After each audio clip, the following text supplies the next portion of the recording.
Welcome to Home and Away, a Tottenham Hotspur podcast hosted by myself, Graeme Spice, and Glen Cowie, where we discuss all things Tottenham Hotspur with both a match attending and international supporters view. This episode, we can finally breathe a hefty sigh of relief. We survived, and Arsenal lost on penalties to end the season on a high.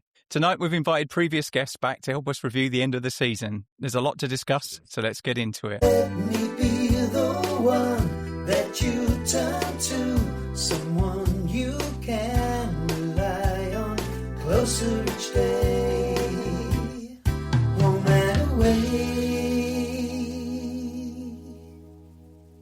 How you doing, Glenn? Yeah, I'm good, mate. I'm in not familiar surroundings. I'm in Sydney, so I'm cramped up in a hotel room. You'll be back there in a month or so, won't you, for the about 6 weeks, pre-season when game? Spurs are about 5 weeks, isn't it, when Spurs are here? So yes, I'm well. To echo you, we survived, breathed a sigh of relief. I don't think it was anything to celebrate myself. It was relief more than celebration, right? 100%. No, indeed. I think I celebrated Gabriel's penalty miss more than I did our survival. Yeah, I think I did as well. Yeah. But welcome, everybody. Thanks for giving up some of your, I guess it would be mornings, afternoons, evenings. All of the above. Yeah, we've got Canada, we've got New Zealand, we've got UK, we've got Colorado. Yeah, so and Thomas, you're here as well, mate. Welcome. Good to see you. It's good to be here. How you doing? Yeah, I'm good, mate. I'm good. Well, look, maybe, Graeme, back over to you to kick us off. I think you'd run a bit of a question and anyone wants to chime in, but the good and the bad from the season, unless you wanted to review the Everton game, other than the sigh of relief. Absolutely no interest whatsoever. Yeah, agreed. I'm done talking about actual football. I just want to dissect the season as a whole now. Indeed, I think the idea I had was that rather than I'm quite happy to talk about anything, but I would like everyone to give me one good and one bad thing from this season. Just try and keep it down to one. Probably one list will be longer than the other, I'm guessing. And I think there'll be a lot of common themes, but it would be just really interesting to get your thoughts. And I'll work my way round. So, Stephen, how about you first? Welcome. Thanks for coming back. Thanks for having me. God, I could have so much to say about these. It's really, to be honest, to pick something, but I'm going to probably pick two that are, I think, the biggest high for me all season. And I'm not going to say when we found out, when we realised we survived, I think that's too obvious. I think it was seeing Maddison come back on the pitch. That for me was, I don't know, it was in such bleak times because we weren't safe when he came on, right? And something in me felt just his presence, it gave the crowd an uplift. It gave the supporters at home, I think, the same as me. I just felt like there was a chance when I didn't think there was a chance before he came on. So that for me was about the biggest high, which is pretty low bar, right, for an entire season. Well, it has been one of those seasons, right? Yeah, dreadful. And I think the lowest low for me was losing to West Ham. That was the point when they should have sacked Frank. That's when I thought to myself, it's not going in the right direction here. In fact, we seem to be regressing. And that just compounded what was already, up to that point, had been a pretty miserable season already. I think this is the most depressed I've been as oh God, yeah. I'm 51 now, so I probably, in what I can remember, sporting Spurs, probably 1980 is about my first proper memories. So probably 45 years. I think it's the most miserable and depressed I've ever been around this. I think the worst thing about that West Ham game as well is that at the time we probably didn't know it, but it was a 6-pointer, right? Mm-hmm. We didn't expect it to be the case, but it was. Absolutely. And I also throw in there as like the most embarrassing for me this season was the Eze goals against us as well. That for me was just it was like a double whammy when it is like he's mugged us off. I don't think he'd scored for them until then, either. No, he had. No, he's mugged us off. He's gone to them and he's scored against us and scored a hat-trick. So it was like that. Those three things for me, I think, are the things that stand out in my mind this season. Cool. Thank you. How about you, Paul? Hey, welcome back. The weather looks good with you. Thanks, guys. I'm actually in North Vancouver, not Toronto, so a bit closer beautiful. to Glen. Oh, very nice.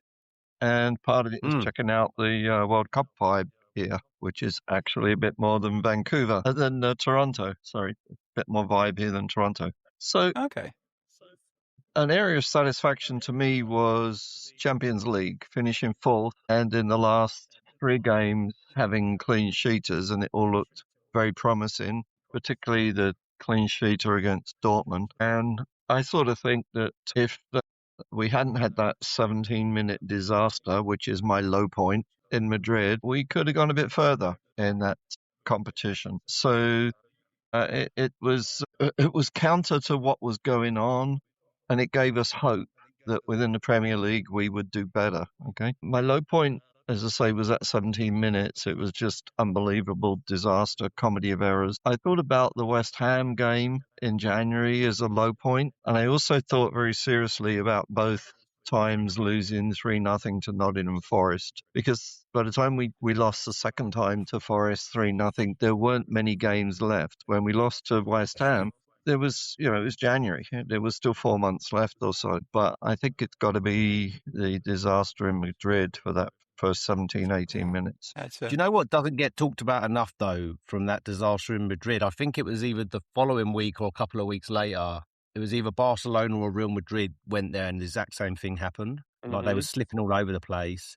So there's something wrong with that pitch. Like it was so unfortunate for Kinsky. And you're quite right, because the way we performed in the second leg, you take out the errors and that horrible pitch, we might have gone through, which is incredible to think. I think we would have, because we came back in that game, right? Yeah. We scored 2 goals. I was going to say, on that point you mentioned there as well, Paul, we can't not mention how amazing Kinsky recovered. And not only recovered, he has been top draw for me. He has been... Yeah. He saves as well where we're up. Right. The league, last 6 weeks in the league, put on form. He's got to be up there as one of the best keepers in the Premier League. He hasn't put a front on. He's been brilliant. Yeah. Fair point. Big saves. Thanks, Paul. Big saves in every game in the run-in. Yeah. Every game. Yeah. Richard, how about you? Welcome back. Reoccurring. Hi, guys. Yeah, nice. Thank you, bud. Very nice to see you. Second day of winter here, and it's 20 degrees. How about that? It's 20 degrees here, and it's not. It's summer. Bless. One good point. This sounds a bit daft, but it was Xavi's goal against Brighton.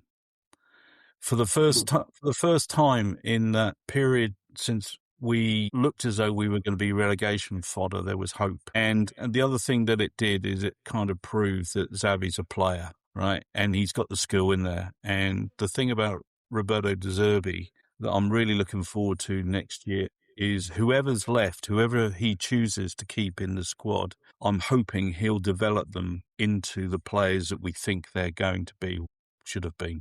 They should have been. So for me, it was that goal, because hope is such a big thing in football, right? And just kind of the counterbalance to that, the lowest point, and we were talking about it just before we started. I was in England and met up with Graeme, went to the Sunderland game, but literally a couple of days beforehand, we had drawn 0-0 at Brentford. We drew 1-1 at home to Sunderland, and then a week later, or 4 or 5 days later, whatever, we lost to Aston Villa in the Cup.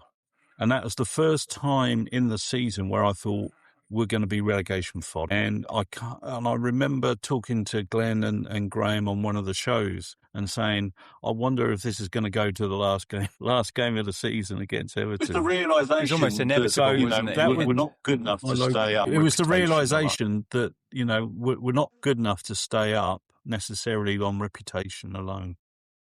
And I think... And the funny thing... Sorry, go ahead. I was going to say the funny thing, which is what you put in your dialogue here, was that we played football at the back like the Keystone Cops. It was like watching a Buster Keaton black and white special, And as soon as we were under pressure, we had 8 men back, 2 lines of 4, literally a metre apart, and none of them could actually fucking defend. So yeah, that was my funny. It was just, how on earth could you have 8 men, 9 men with the goalkeeper and still not defend a ball on the edge of your box, which is, crucial, absolutely crucial. Anyway, so that's me. Well, we declined, hadn't we, to the point where it just looked like no one had ever played professional football before. They lost all confidence, hadn't they? Yeah. Thomas? Yeah. Welcome back. How about yourself? One good, one bad? Yeah, I was going to say exactly what Richard said. The Xavi Simons goal was awesome. I think it came about 10 minutes too early in the game, and he definitely over-celebrated it. I think we all thought we all did. But again, for him, it's probably belief, right? I don't think he was like trying to be. Look at me, I've scored an absolute belter of a goal. If I'd have scored that, I would have been. Oh, it was worldy. But I'm actually going to say it was the Villa game recently. And not only as my high point, not only because it was 3 points when no one was expecting it, it was actually because I thought the team we had out was not good. And the performance was amazing. You know, what De Zerbi did in that game, it just filled me with real hope going into next season. Because he is a good coach. He's crazy, but my God, he knows what he's doing. He's already had his cock out in training, right? Yeah. And what do you want? Fraser and him or Thomas Frank, PE teacher? Oh, absolutely. Yeah, we'll just have to pay off HR. That's all. Yeah. So very like that. For that reason alone, that's the game where I thought, you know, if we can stay up next season, it's going to be exciting, something to look forward to, which is what we needed after the season we've had. And for my low point, it has to be the Forest game. As someone who lives in Nottingham, who got the train back with Nottingham Forest fans, that was not. Because you took the tickets for that game, right? I did, yeah, and I was there early for the parade as well. It was incredible, but yeah, I tried to beat the fans. Wasn't their train delayed or something? They were all delayed or cancelled, but I still had a lot of their fans on my train, and it was not pleasant. So that's definitely my low point, and my mates have not let that go since. We keep losing to Forest, by the way. It's not. I know. I remember the last time we got a result against become a bit of a bogey team. I hope they get relegated next season. I hope they get relegated every season. Yeah, fans piping up like their 1970s club team, European Cups. They've been absolutely irrelevant for 40 years, and they've got the front to pipe up.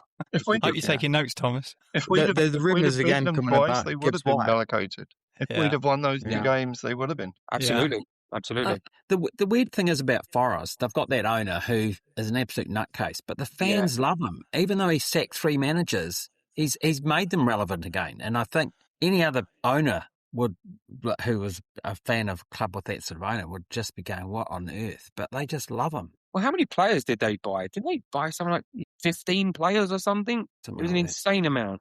They literally changed the entire team. Did you see Marinakis had a punch-up at a match? Yeah, his shirt was all ripped and everything. Yet the derby sticking out. Unbelievable. So, Hamish, about you? My high is more of a personal one. I got to London last year for the first time in like 8 years and got to 2 games, one away, West Ham 3-0. And I thought, oh, here we go. And then the following Saturday home game against Wolves where we drew 1-1. Who scored in the end? Palhinha, I think, Palhinha scored the equaliser right in the 90th minute or something. But that was a high, personally, of getting to those games and getting to the stadium. And then I thought about it, and those 2 teams both got relegated. So, yeah. Yeah, it's interesting. I think the low point, and it was funny, last night I watched, they had a 2-hour review of the Premier League season. One of the games they focused on, I'll remember this, it was a Friday here, was against Crystal Palace at home. And we just completely unravelled, went 1-0 up. And I'm watching the highlights, the defence was just an absolute joke. And I know Van der Ven got sent off, but I was in the office that day and it was a Friday and it was pretty quiet. But I was just sitting at my desk watching it going, what on earth am I seeing here? It was just embarrassing. So that was my low point. It's just so many, just so many bad games and really, I'm having flashbacks as we're talking about it. But that game, we were all over them, and after 20 minutes going a goal up, and I thought, oh, here we go, but we just unravelled. Like, at least some of the other losses we just couldn't cope with any pressure, could we, at all? As soon as there's any pressure from other teams, we just folded like a deck chair. And I also realised as part of my highlights that our stadium is absolute world class. I've been to stuff in the States, and it's absolute world class. And West Ham Stadium is probably one of the worst I've ever been to, of any sport. That's the dog track, though, Brent. Yeah, you're so far away. Yeah. It didn't help. The fans were pretty antsy anyway that day, and the whole atmosphere was just completely flat. I think they'd lost interest in Frank by then already. Keith, we got you back. So we're just doing your highlight, your highlight, and your low light of the season. Well, I'm going to start with my highlight, low light. Like Hamish, I got to go back for the first time. The last time I was at a Tottenham game was I think 4 games from the end of our last season at the original White Hart Lane, and I saw Tottenham play Bournemouth and absolutely massacred them. I mean, we were so good. And I went to the new stadium and it was fabulous. And I went over a week where we had a home game, an away game midweek at Newcastle, and then a home game. And unfortunately, the first home game was Fulham, and we lost 2-1. And Vicario had that wonderful moment where he came charging out of the box and tried to play the ball up the line, gave it up, and Harry Wilson just tucked the ball in the back of the net in the first, I want to say it was in the first 3 minutes. And it was at that point you start to realize just how bad Vicario was. Just mentally, he couldn't make a good decision. You know, the smart thing to do when you're a goalkeeper and you come out is either hoof the ball way the hell down the field, and so take notice, or hoof it into touch, and so take notice. Yeah. And it was just, we were booing him. I mean, because it was something you would have... like Richard has said this several episodes, I think, when he's on, but Keith, it permeates into the defence, doesn't it? When Vicario's so shaky. You can't count on him, and you're worried every time you make a back pass, or, you know, is he going to come? What's he going to... So that for me was a low point. And then the other end of the weekend, we played Brentford at home, and we beat them 2-0, and it was great. And little did I know that coming into that last game of the season against Everton, I had witnessed 50% of our home wins. Yeah. It's madness. That is a crazy stat. Yeah. And as it is, you know, I went to 2 games. We drew in midweek with Newcastle, and here I am looking at 1/3 of all the wins Tottenham had for a season, and I was there for one of them. It was frightening. High point of the season, though, was, in all seriousness, when that whistle went against Everton and this season was finally over. That was one of my high points. Just to be able to go, God, we don't have to watch this again. This is to be summed up by a few of us that are wearing some club merch here. We're all wearing black like it's a weight. Hamish, did you have something you wanted to say? Yeah, just on the goalkeeping, is Vicario actually leaving? Is does Zerbi saying he's number one? And I listened to, I do listen to other podcasts. Last week on Spurs last week, and Alistair Gold was on it, and he's still basically saying Vicario is part of the club. And I listened to the same. I listened to the same one. Yeah. So we all want Kinsky. He definitely deserved to claim his place, but Vicario won't play number 2, I would doubt. So he played number 2 all season. That's fine, because if it means it forces him to leave the club. Now, I'm sure we've all seen. I don't know. There's a little bit of variance in age in this group, but some of you have probably seen some keepers a little bit before my time, at least Pat Jennings, etc. Right? But I've seen some stinkers in the goal. Ian Walker was shocking, right? Bobby Mims, right? Tony Park's a hero for the UEFA Cup. Remember Espen Bardson? Oh, yeah. Glenn's really good at pulling names out of random places. We started Fraser Forster, for God's sake, when he was almost 40. The entry, right? The immovable entry. We've never had a good track record since we've had a few. Eric Torsfeld wasn't bad, right? Paul Robinson. Paul Robinson. Brad Friedel did quite well, I thought, for us as well. Okay, but again, we've not had a proper keeper since Pat Jennings. Like Hugo Lloris might have been an absolute top drawer keeper, right? Vicario, for me, is not only is he a shocking keeper, and I said this, I might have said this on one of our podcasts earlier. Fundamental requirement to be a keeper: stop the goal going in the net, be a shot stopper. When people start saying, "Oh, he's a good shot stopper," I'm like, that's the basic need. That's like I need 2 legs to walk, right? Yeah. So that I'm not having that as when people say he's a good shot stopper. Easily bullied. Every Premier League keeper needs to be a good shot stopper.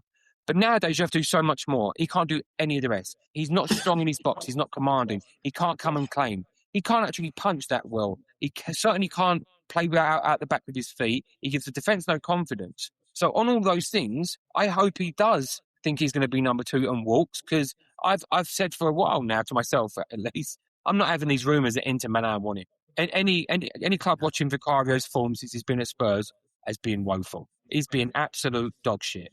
And he can go for free. I'd give him a ride. I'd give him a kick up the arse while he's on it. He's arrogant. If you think back to the times he was giving Bergvall in his first few games, giving him stick for making a mistake, I'm like, mate, you've made about 1,000 mistakes in the goal, and you're piping up to little kids and like trying to intimidate kids during the game on the pitch. And then you see him as well giving it the large to Seamus Coleman the other day off the pitch.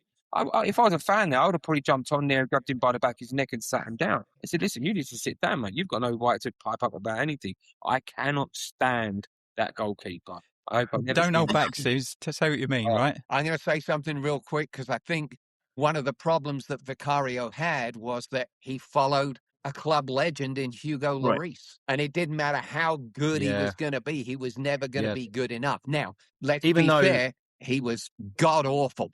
God-awful. I'll be honest, I didn't think Lloris was that good either. I think he's a great shot stopper. He was a good clubman. He was a good clubman.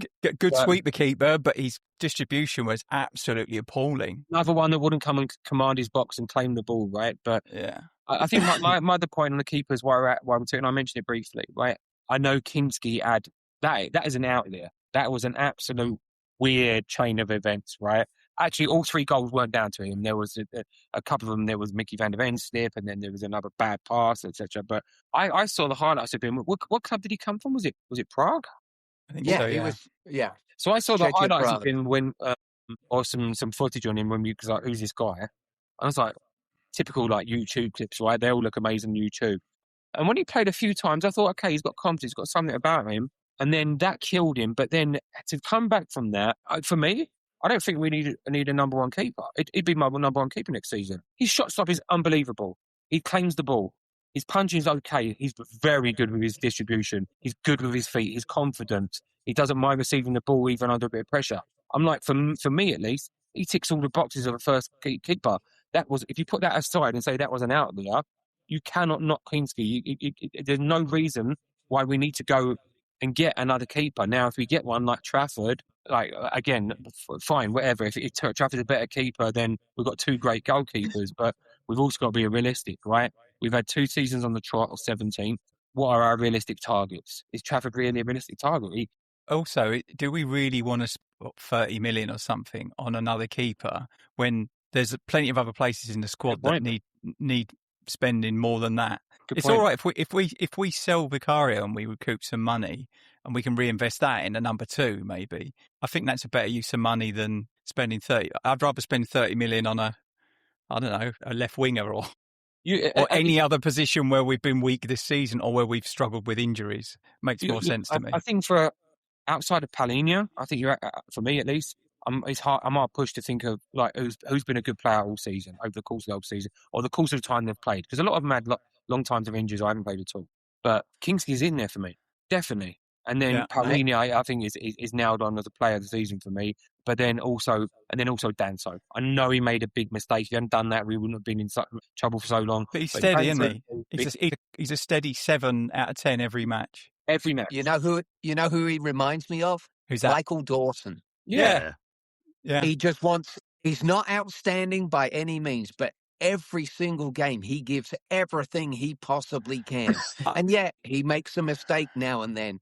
And that one against Brighton was just highlighted because it led directly to a goal that cost us 2 points. Yeah, and apart from that, he didn't put a foot wrong that whole game.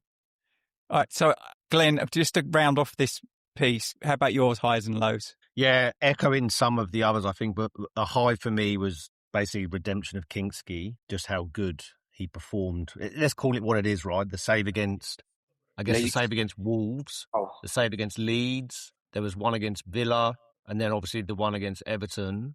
Like his saves, I'm confident, pretty much kept us up. Like and just to show such character, and also keep in mind, if he becomes the number 1, I think he can pull on that experience in Madrid. It will never be as bad as that for a goalkeeper. Ever. Like anything is a cakewalk compared to what you went through. So yeah, that was my high, Kinsky's redemption. My low, I could have picked, I've got 2 written down, but I think the first one I'll talk about is when we dropped into the bottom 3. Like I was firmly of the view, we'll figure this out, we'll stay up, we won't go down. once we went into the bottom three, I was like, fucking hell, we might actually go down. Like, this is bad. So that was a low for me, dropping into the bottom three. And I think we did it without even kicking a ball, didn't we? And then it was Zerbi's first game. Because I think West Ham played the day before us, didn't they? Yeah. And then just a funny moment, I can't not laugh about when Igor Tudor came out against Liverpool and tried to shake hands with the nearest ball bloke he could find, which wasn't on his slot. It was Daniel Levy's brother-in-law, the player liaison officer. And then he did it every game after that. That's so embarrassing. In a microcosm, that was really Igor Tudor's reign, wasn't it? What did he actually get right?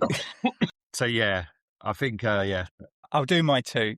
And first one is actually not directly football related, but actually was meeting Richard when we went to a game, because it's the first time proper that, apart from you, Glenn, that I've met up with one of our guests at the stadium. So that was really great. I really enjoyed that. And football aside, it wasn't a great performance, but it was great to meet Richard and his son. And in terms of bad, I would probably say the Forest game as well. I really thought after about 30 minutes, because we conceded a couple of goals quite early, didn't we? I think seem to recall. That was half time. By half time, I was thinking we really are going down. I'd lost all confidence. That was my realisation moment, Graeme, definitely. And I said at the lowest point, but that was definitely my realisation point. And to the point where you talked about the fact that you saw up until the last game of the season, the last home win in the league. Well, I was going to a lot of games, and in the end, I stopped going. I think when I went with Richard was the last. No, I tell a lie. I went to the North London derby. That was the last match I went to, which was Tudor's first game, and I couldn't go again after that because I couldn't keep doing it to myself. So I did an interesting recording yesterday with a bunch of other podcasters, so kind of like a round table, more to talk about what it's been like to be a podcaster this season rather than the football itself. And a lot of people were saying they were like, have you ever thought about stopping this season because it's been so bad? And I said, well, actually, I would rather stop going to the games, which is what I did in the end, than stop doing the podcast, because I felt that the podcast was doing more for my mental health than the football was at that point. So it's weird. It's been a god awful season, and glad it's over. Really am. I don't know about you guys, but yeah, this has been, and it's not just like when I say a miserable season. Like I genuinely do think it has messed with my mental health. Like I'm not joking about. I've had trouble sleeping. I've had like crazy anxiety when I wouldn't normally have it. My wife knows how much of a lunatic Spurs fan I am, right? And I was saying to her, it's like, I was like, I just can't. I can't cope. I can't quite comprehend if we go down, because last time when it did happen, I was probably 2 or 3 years old. Never experienced it, and I was genuinely distressed about it. I was like pit in my stomach, feeling like I was going to burst out crying. And I'm a grown man for that. It's only a game, right? But it just shows you what this club means to you in that scenario, as much as it showed to me when a year ago we were celebrating the Europa Cup final, right? I think that difference is the last few weeks of the season, what was really weird was that I was getting like memories in my social media from like 12 months ago, where like it was like I was at the stadium for the final with Josh, and then me and Thomas and Josh went to the parade after the win, and I'm like, that felt like about 1,000 years ago after this season. It was very odd. Yeah, at the end of the Everton game, and I was at the local pub, and I know Stephen knows Jeremy actually came down to the pub to watch the game. It was the first time he'd been down in 3 or 4 years, and it was, as everyone said, massive relief. But as one of the sort of early members of the Colorado Spurs club, I gave a mini speech, and I just said, the last time we went down, and I remember it, we didn't have to wait till the last game of the season to be on pin. We had been relegated, it was like a Wolves or a Burnley. We were relegated with weeks to go. Yeah. And so, you didn't have the tension that this season, I had dark hair when the season started. And like Steve, I live and breathe, and, I was glad I was retired, because I would have been just a jackass in the classroom. I was dreading us going down and me having to go back and coach my high school boys because they all know I'm a Tottenham fan, and I would have caught so much grief. Oh my goodness! It would I have mean, been. that's bad. That feels bad to you, right? Can you imagine being back home? Like all my mates in my WhatsApp group, I'm like, I can't. Like, at least I can get away from it here, right? If I don't listen to TalkSport or I'm not watching some British TV, which is a choice of mine, whether I choose not to, I won't know about it. I won't. You wouldn't. I don't have right? that. Literally every 24/7 news cycle is people rubbing their hands together about us going down. That's what it's been and like. it's going to be for you, Graeme. It's your friends, Yeah. right? It's your family. It's the workplace. You have got no choice to get away from it. No, 24/7. Pretty much half the people I went to school with, it's like I went to school in North London, so it's pretty split down the middle. There's a lot of glory hunters that seem to have remembered they were Arsenal fans in recent years as well. So I'd love to put this out there for a little quick discussion to everybody and get their thoughts on it. I never bought into the conspiracy theory stuff, right? About VAR and the PGMOR. Right? I just didn't. I was like, right, swings and roundabouts, like they get stuff wrong, blah, blah, blah.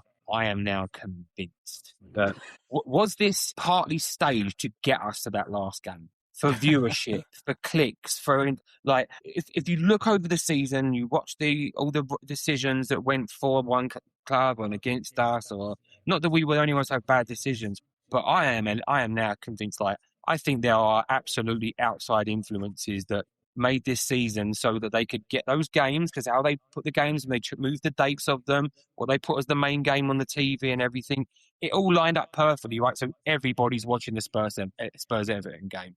And it was going down to the last day for everything. Yeah, I don't know. And people might say you've got your tinfoil hat on, but I'd love to hear what everyone thinks about that. I'm 50-50, but when you see we're playing Chelsea on a Tuesday night and it's the only game that's on, I have some sympathy with what you're saying. Well, actually, I think that game did them a disservice more than it did us, because it was moved because of the final, the FA Cup final. Yeah. And they played on the Saturday, they played on the Tuesday, and then they played again on the Saturday, I think. No, something Sunday, like the that. last game. They had a terrible They had a terrible run. Yeah. I think you've got a point, Stephen.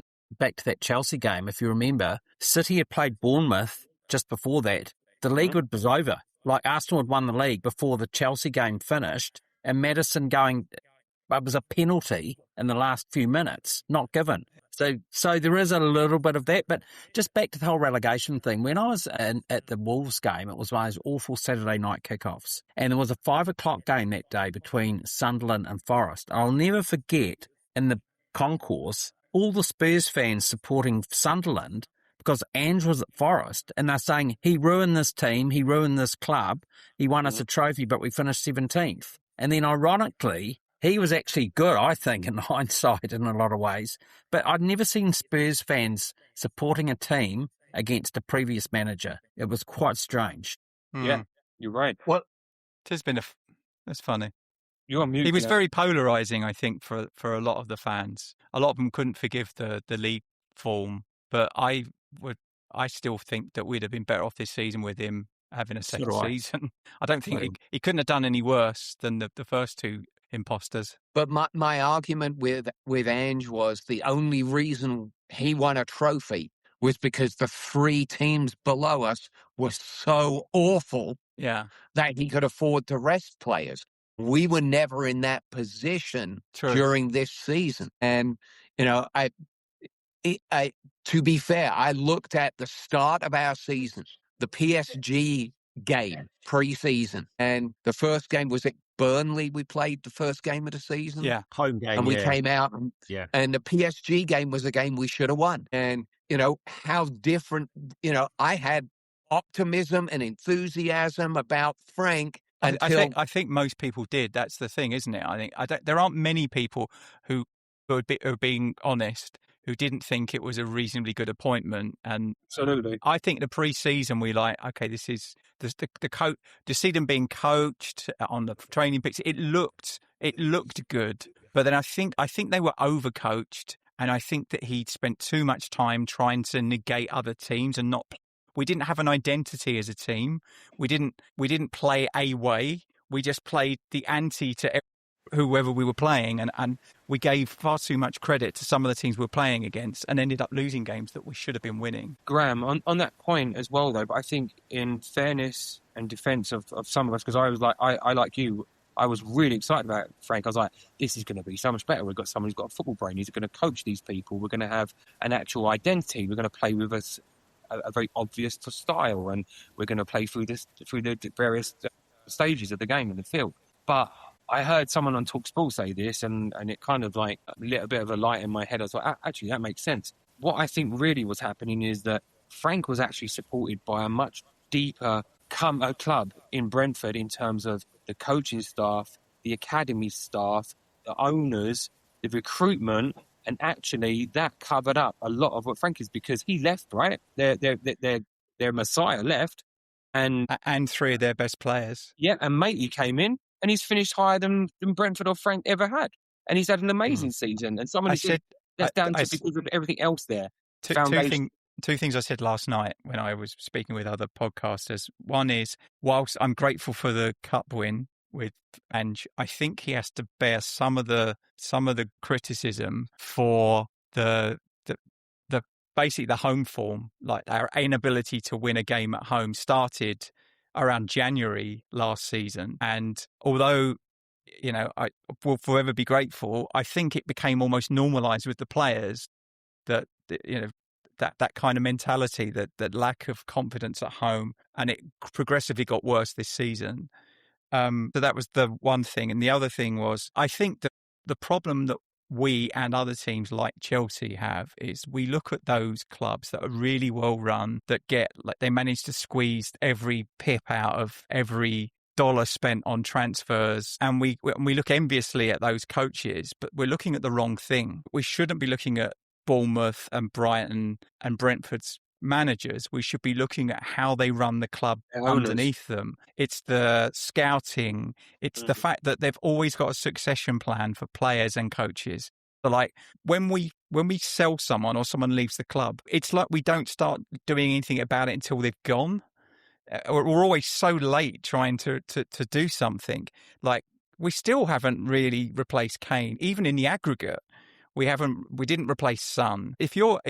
Look at Brentford's a great example. Sold 3 players, probably their biggest, performing players of the previous season, and they've got players already in the squad to come through and take their places, and they've done even better. And I just think that's why I'm worried about the rebuild and starting before we've got all of that right in the background. Because even if you look at the list of players that we're being linked with at the moment, most of them are people we've been linked in since well before De Zerbi was here. So are they club signings or are they De Zerbi signing? Are they players that he wants, or are they just people who have been available to us since January? I don't know. That's my only cautionary note about the next season, that we really need to nail this summer. Graeme, you've touched on a couple of things why I had my hand up. The first is I found it quite gratifying that all of us dealt with the on-field successes and disasters and not go into Levy out, and that your biggest high wasn't that Levy was out, that we weren't focusing on the off-field stuff.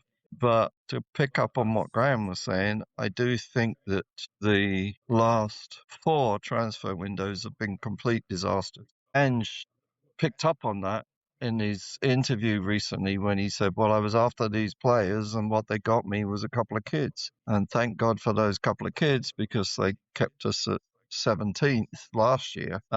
So the fact that the off-field stuff is still a disaster, and we lost one, Fabricio, who was one person who seemed to know what he was trying to do in building the squad and building the continuity and trying to get 2 players for each position. The other thing we haven't touched on at all is this horrendous injury situation for the last 2 years plus as well, at the same time as the poor transfer windows. I don't think that can be ignored, and it's part of what Graham's talking about, of getting stuff in place behind the scenes before we can be confident about going forward. I'm worried about the sporting director appointment. Oh, yeah. Yep. Because it has, and I just don't think having two of them works. Because I'm pretty sure that's why Paratici left in the end. Well, Lange doesn't work full stop. Yeah. Or Lango. Yeah, that I podcast think his wandering dick had something to do with that, though, Graham. that podcast you did. Oh, yeah, I'm sure. The podcast you did about the German guy. That's all gone very quiet since then. I don't know if that's a coincidence. I hope they watched it and realised that it was completely the wrong person. Yeah. I've been sharing the link to that one to anyone who will listen or watch it. Yeah, I was quite shocked by it. So, yeah, I hope the club heard it and listened. A couple of things, if I can just take us back a second. When we had Ange in his second season, or no, actually in the first season, we won 30 points before the downturn started. When we got Frank, we won 27 of our 39 points before the downturn started. And that downturn started, it coincided with us beginning to play European football. Downturn started when the first of the injuries, not all of the injuries, but the first of the injuries happened. And there was a succession. So to go back to the point, I think there's no silver bullet. There's no one. In my opinion, there's no one thing that's been the downfall of our team and club. But to go back to rebuilding, you've got to have a minimum of 2 quality players in each position. You've got to have a minimum world-class players. By world-class, I mean representative of their countries, okay, and not depending of doing mend Archie Gray types. Nothing wrong with Archie Gray, like him. But we just don't seem to have that mentality behind, and that's where Bournemouth have done extremely well as well. I mean, this Brazilian kid, Rayan, I mean, he looks like he's going to be a world beater. He's only 18, and he looks fantastic. I scored for Brazil last night, didn't he, I think? He did, yes, he did. And if the Lewis family are really, really interested in doing the right thing and, replacing the 2 worldies that we lost, they go and get Victor Osimhen. They pay money. I don't care how much he costs. You go and get a worldie, even if it's for a season or 2, to get us back online, to buy us some time, and a striker that can score and not look like Bambi on ice all the time, right? Go and buy a decent striker who can score some goals and maybe not build the team around him, but just get us back on right footing up front. Because what we've got at the moment is dross. It's dross dressed up in a tutu. And it's not good enough. Bang average. Yeah, but based on that, Rich, and I think I brought it up in the podcast last time I was on, we can look at all these players and say, oh, why don't we go after, well, there was Semenyo, there were all these players. They get to Tottenham and they just fail. I even look at Kudos before he got injured, wasn't really setting the world on fire. Richarlison's done nothing. You can go back a number of years where we've picked up these players that look really good. Basuma, there's a classic. Absolutely outstanding at Brighton. He gets to us as being absolutely awful. We need to rethink who we buy. We don't need to be chasing the best player in Bournemouth. If you were a worldie player, would you come to our club with Frank in charge? No. Absolutely not. I wouldn't come to our club at the moment because we're not in Europe. They will want to play in Europe. Yeah, no, I kind of agree with that. Yeah.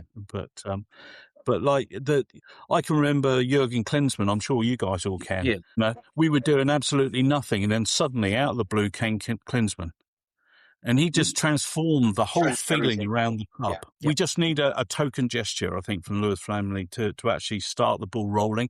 And I would come and play with De Zerbi, even though I've only seen him for like 5 or 6 games. Well, and the thing is on that like marquee signing or something to lift the club. We've seen it at Chelsea when they've been 10th, 11th, not in Europe. They still go and spend the money, right? And go and get the big player and do the deal. I just want to see a mentality shift. And then 2 other things I wanted to come back on, just on your point, Stephen, around VAR and the level of refereeing against us. I do think there's something to that. I mean, the one for me was the penalty that wasn't given against Chelsea, but he booked Cucurella for the foul and claimed the ball.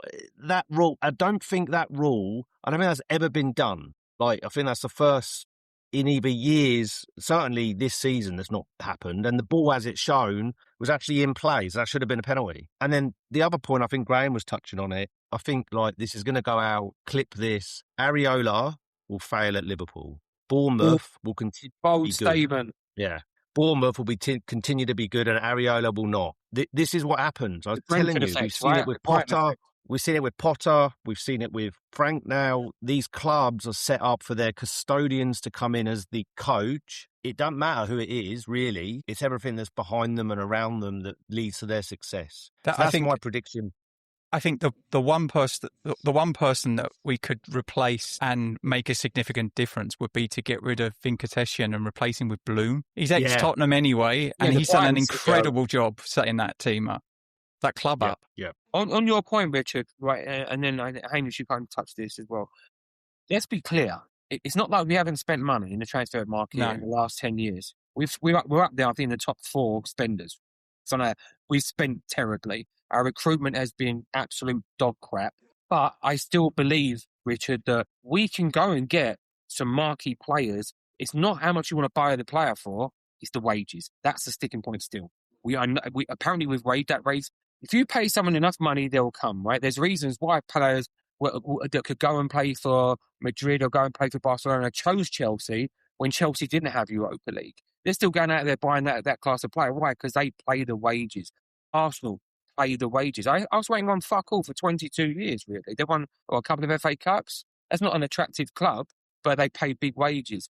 That's our biggest problem, is that we don't, and that has to change. Part of all these changes, they've come out, and they've all come out now, right? Apart from with the Lewis family put a letter out there, but Vicario, she came out. It's all talk, though, isn't it? It's been all talk so far. It's all talk, and we've seen it and heard it before. Unfortunately, it's the boy that cried wolf. If that changes, then I think we can do that, and I think we can. But I think I do think we need minimum two marquee signings, like that world class player. But then even a step down for that, I think it needs to be a Matoma, an Alex Scott. Like, for me, they're achievable players to go and get. It's not like going and say, okay, I'm going to go and buy someone from Man City or someone who's a top player on the other clubs. I think if we go down to them clubs, we're still more attractive. Go and get Alex Scott from Bournemouth, right? Bournemouth, yeah. Oh, we're in Europe, so what is Bournemouth, right? It's London, he's a fan. I think I think we need 6 players. Or maybe even 7 players. Add that to Marquise, it's 9 players. We need an entire thing.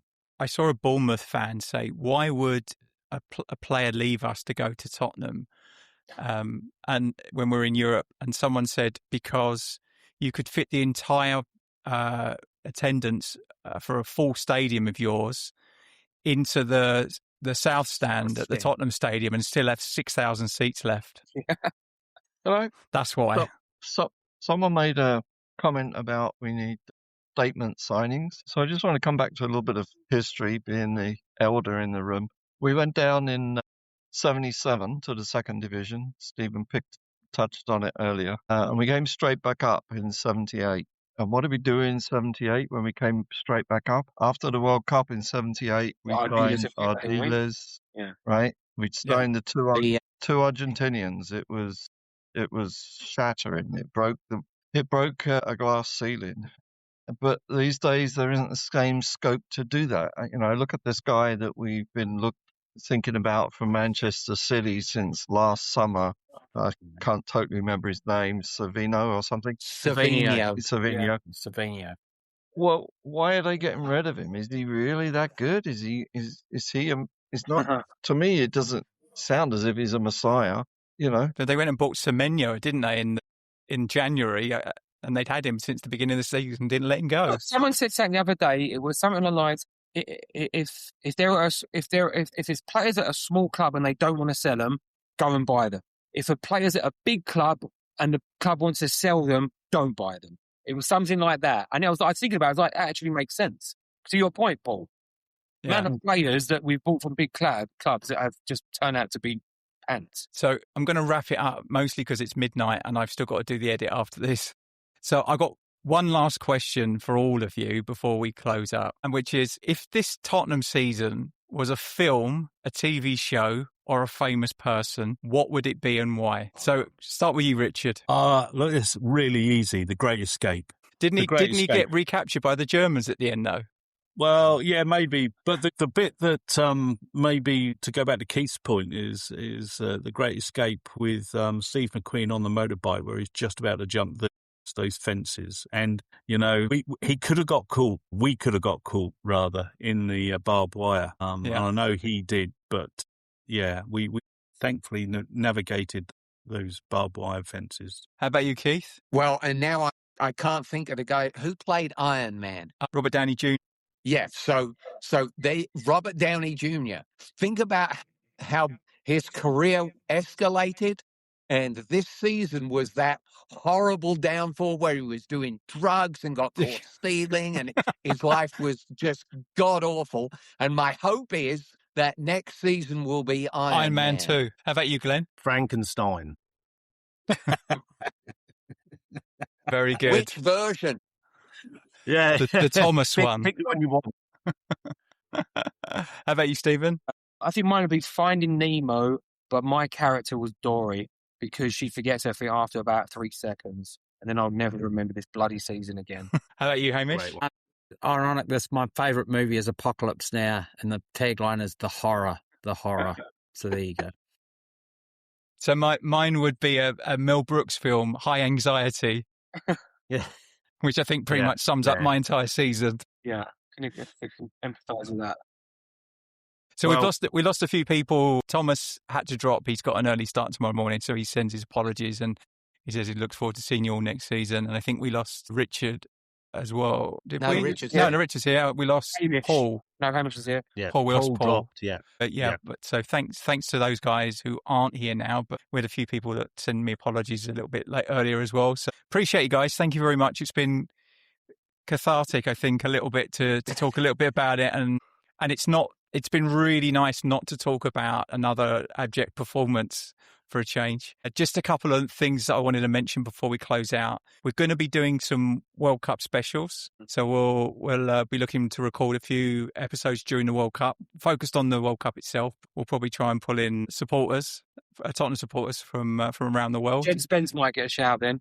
It's the only Spurs player now. Can't believe and it. Buskovich, we'll see Buskovich up close with England's first game. Yeah. So, and then I'm hoping that with Richard and Glenn, and I don't know if you're going, Hamish, to the matches, that we may get some local coverage of the pre-season matches down in Australia and New Zealand. And then to round the summer out, Glenn is coming to the UK in August. So we are planning to do our first in-person recording together, which we have not done. And it should coincide with the first couple of games of the season. Yeah, so I'm really looking forward to that. I'm looking to book a studio because my little office won't be big enough for the two of us. So, looking forward to that. So, but appreciate it. It's been a long, tough season. Thanks to everyone who's listened in, good times and bad. And please like and subscribe to the podcast to tickle the algorithm so we can get in front of more Spurs supporters. And to close us out, as ever, come on you Spurs. Let me be the one that you